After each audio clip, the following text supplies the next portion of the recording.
شكرا يا ربي شكرا রাসূলুল্লাহ সাল্লাল্লাহু আলাইহি ওয়াসাল্লাম বলেন মায়ের পায়ের নিচে জান্নাত।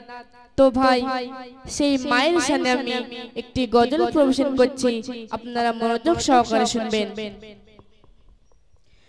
জান্নাত মায়ের কদম তলে, তাই মাকে কখনো যেও না ভুলে। জান্নাত মায়ের কদম তলে, তাই মাকে কখনো যেও না ভুলে। সাক্ষ্য বহন করে হাদিস কোরআন, নাই কো ভুবনে কেহ মায়ের সমান। জান্নাত মায়ের কদম তলে, তাই মাকে কখনো যেও না ভুলে। মাগো মনটা তোমার যে মমতায় ভরা, তোমার সবরের আয়না জোড়া। শয়তান তোমায় দিলেও ধোঁকা, শয়তান তোমায় দিলেও ধোঁকা। সবে ভুলে তুমি নাও কোলে তুলে। তুমি যে আমার মা জননী, তুমি যে আমার মা জননী। আমি তোমার সেই দুষ্টু ছেলে। জান্নাত মায়ের কদম তলে, তাই মাকে কখনো যেও না ভুলে। 10 মাস 10 দিন যখন গর্ভে ছিল, তখন মা কত কষ্ট পেয়েছিল, তাই কবি কি বলছে শুনবেন। 10 মাস 10 দিন গর্ভে রেখে তুমি কতই না কষ্ট পেয়েছিলে। 10 মাস 10 দিন গর্ভে রেখে তুমি কতই না কষ্ট পেয়েছিলে।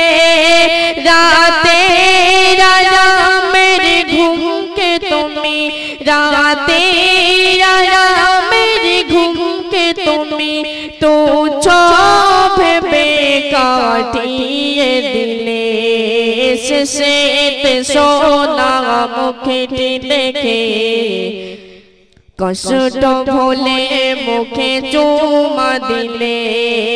জান্নাত মায়ের কদম তলে, মাকে কখনো যেও না ভুলে।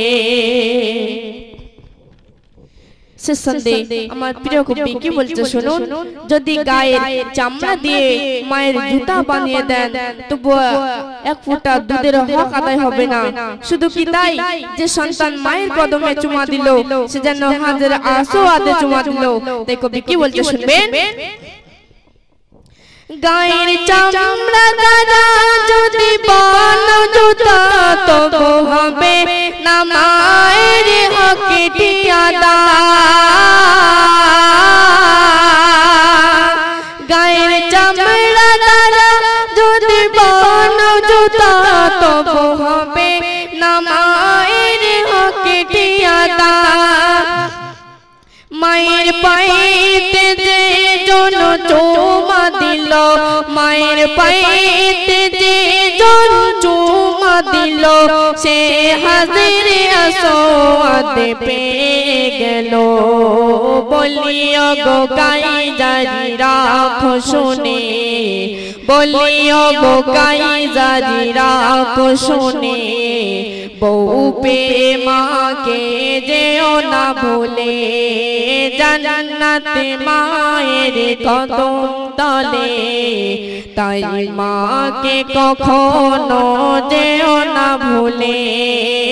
জান্নাত মায়ের কদম তলে তাই মাকে কখনো যেও না ভুলে সাক্ষ্য বহন করে হাদিস কোরআন নাই কো ভুবনে কেহ মায়ের সমান জান্নাতে মায়ের কদম তলে তাই মাকে কখনো যেও না ভুলে